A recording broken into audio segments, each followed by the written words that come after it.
guys. Yeah, as you can see, the sky is still dark. Yeah, I'm going out quite early this morning.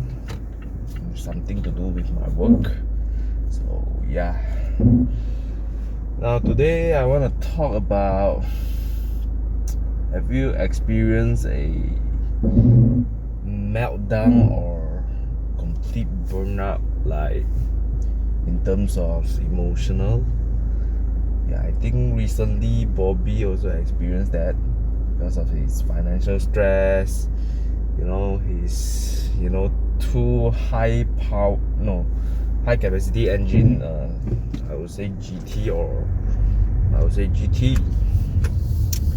Yeah, so basically he needs to renew his insurance and pay the road tax of quite a massive amount. I think the RS6 easily costs around 15k.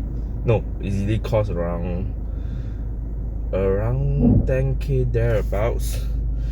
Then his Aston was like what, 15,000-16,000, so in total somehow around 20 to 30,000 easily on road tax only. Then haven't included the insurance, everything. So I believe he's financially stressed a bit. So yeah, so for myself, something came up.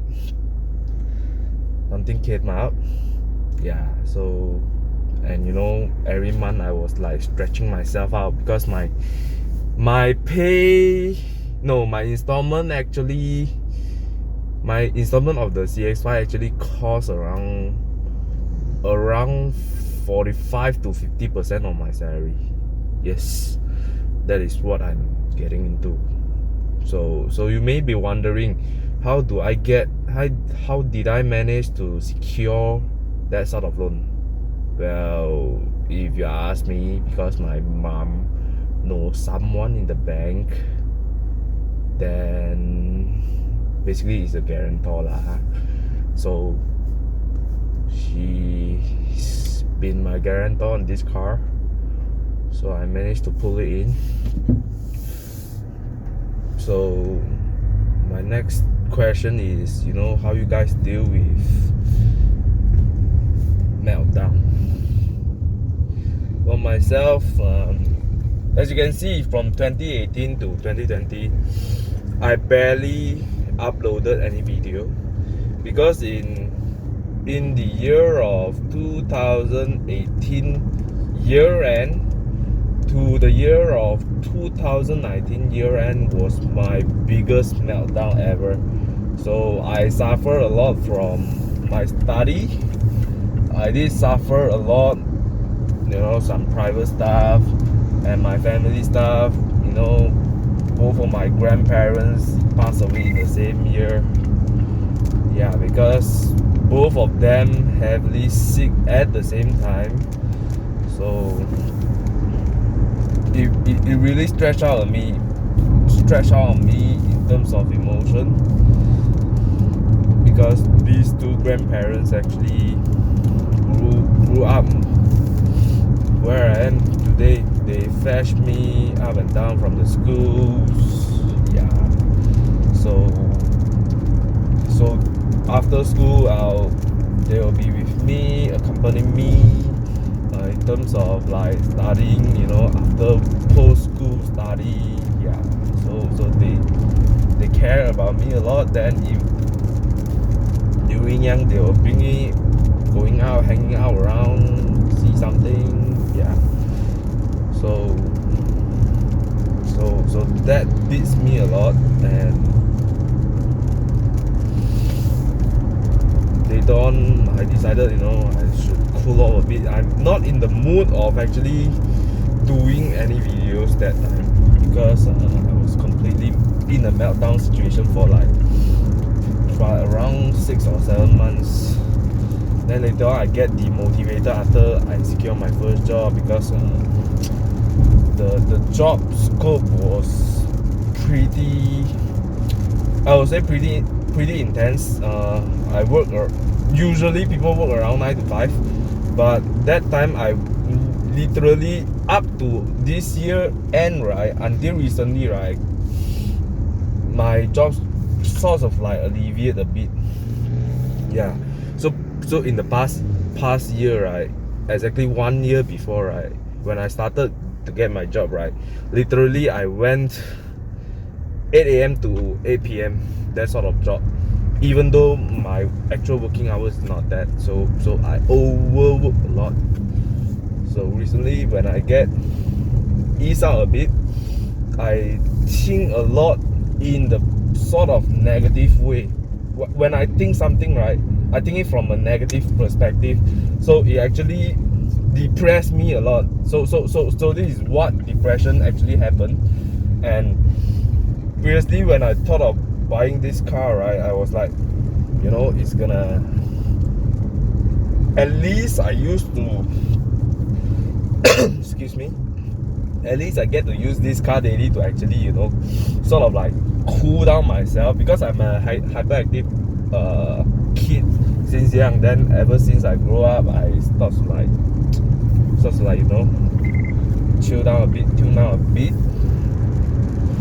So then of course the thing that I like the most and I get excited about is about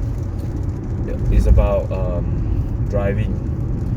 So initially when I thought I bought this car, right, I gonna drive a lot, yes, and my mileage now indicates around 60,000 kilometers in less than what, I think it's around 7 or 8 months of ownership. So per year I'll average around 34 to 35,000 kilometers.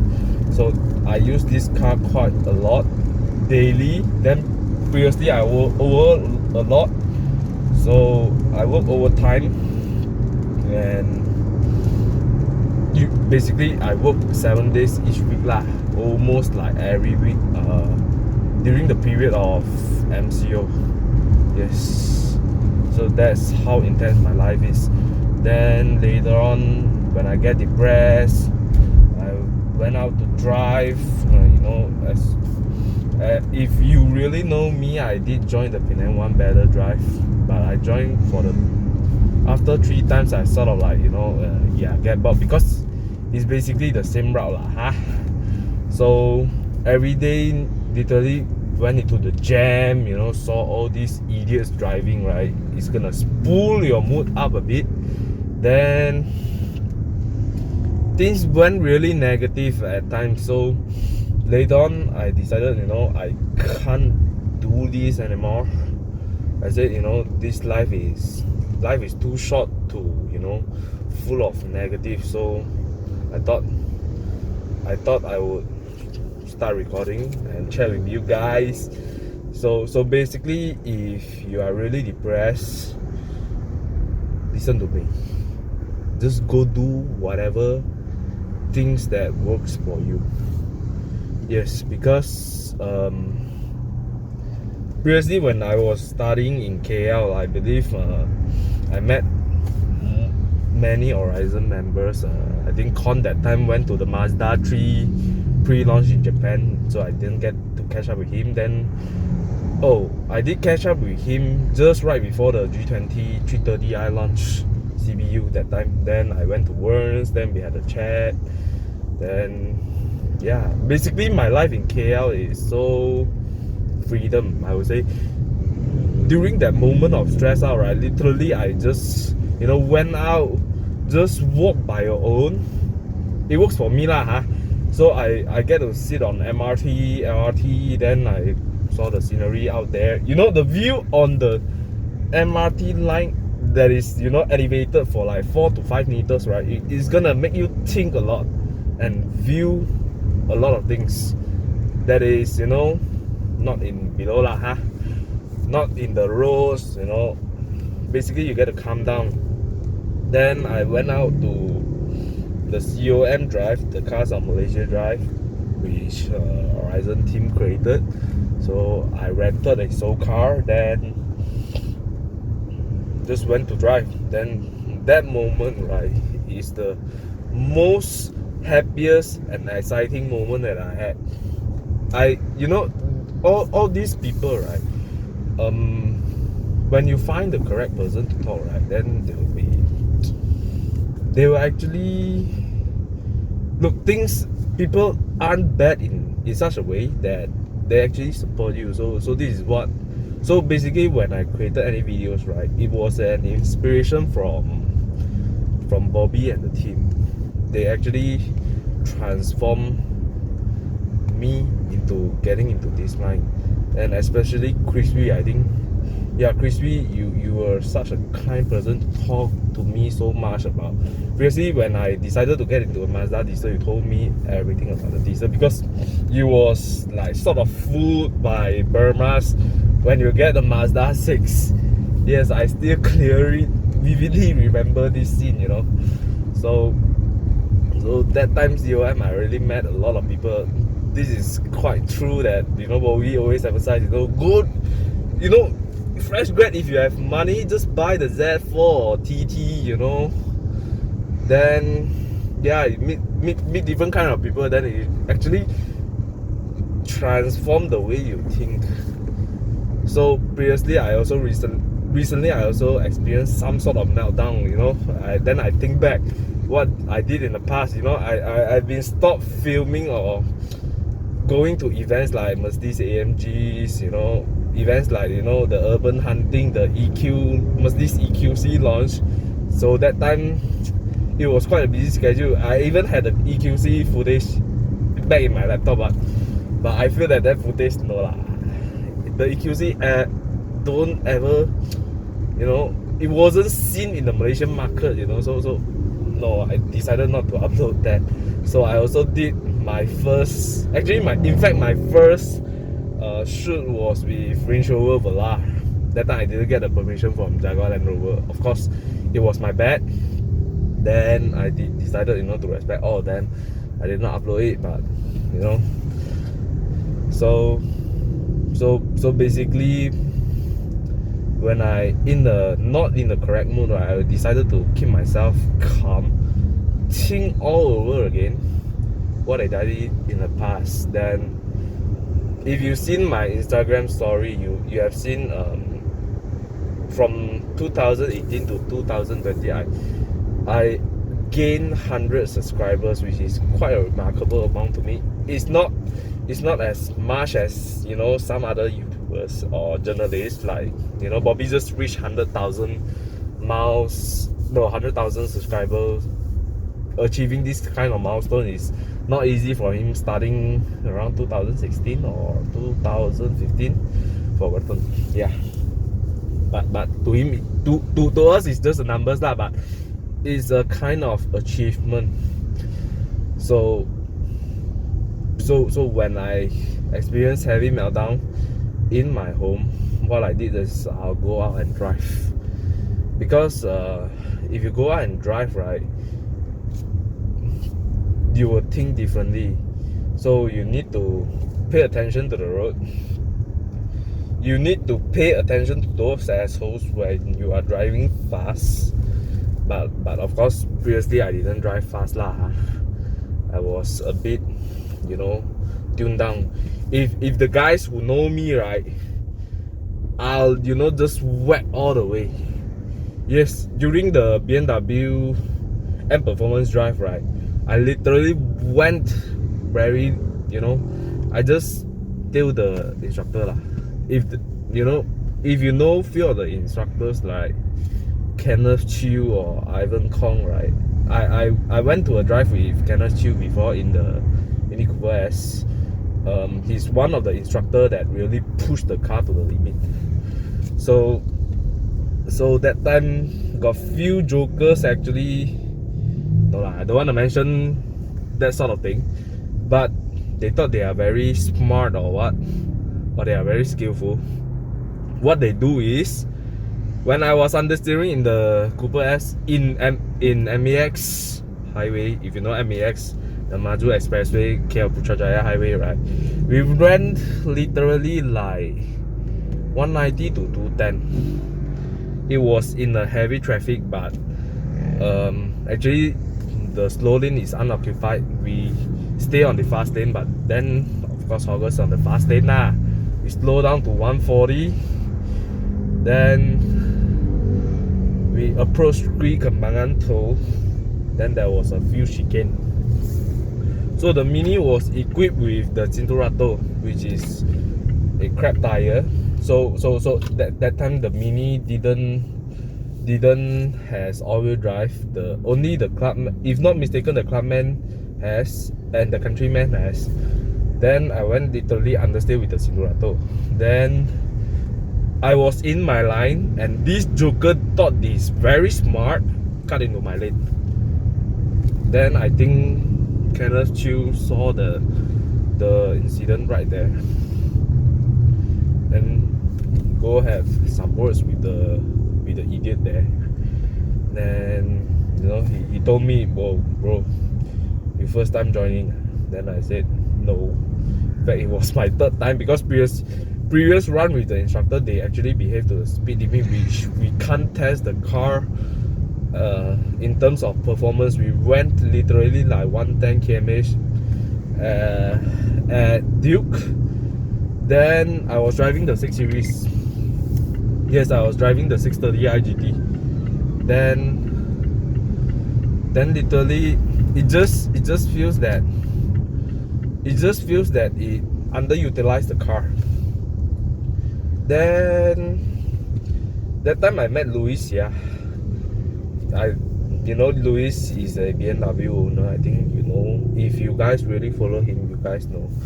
So I met him he and his brother. Then I was assigned to the same group with his brother. Then we said like, bro, not good lah. We can't really experience the performance of the car. Like when we went out for the tour, we like tekan. Okay, 110, stop, flat, nothing. You don't go further. Okay.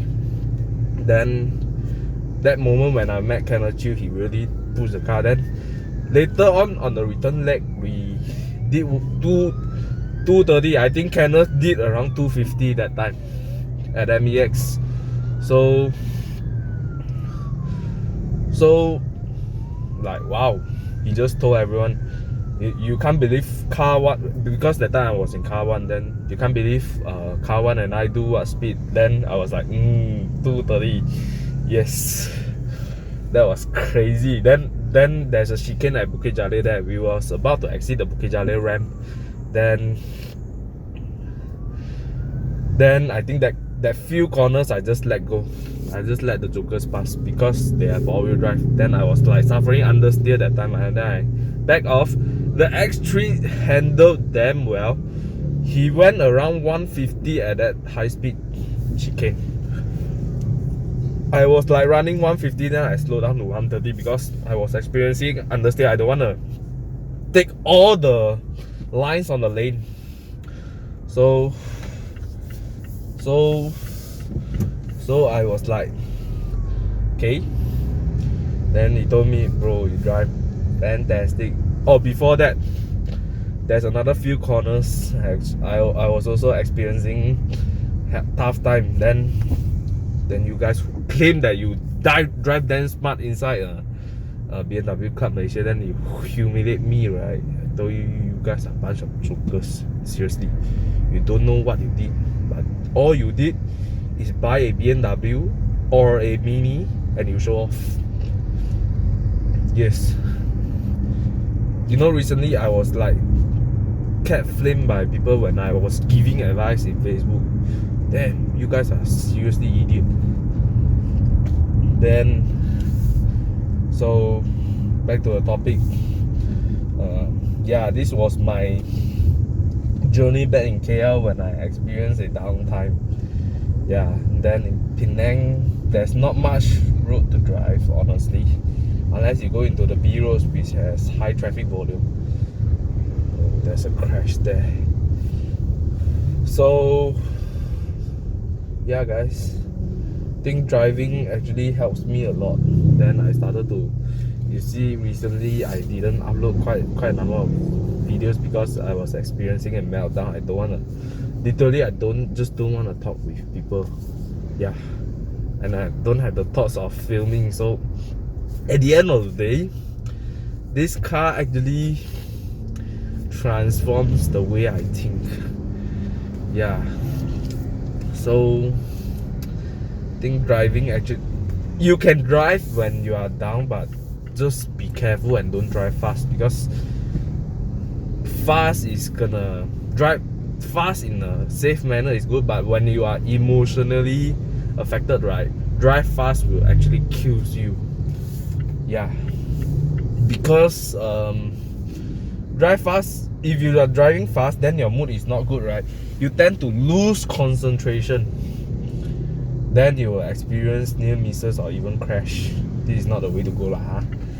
So previously, when before I bought this car, you know, I did a lot of hard driving on my IV, so I experienced countless near misses and no lah, it's endangering people on the road. So drive safe, guys. Then when you're emotionally affected, right, then it's gonna cause you to make mistakes, just as what you will experience when your car's skidded in the wet in Genting. Yes, you're gonna face a lot of mistakes, then you will crash anyway. So yeah, this is my piece of advice. So see you guys later. Thanks for listening. If you are watching till here, thanks for listening to me for like 30 plus minutes. Yeah, see you guys in the next one. Bye.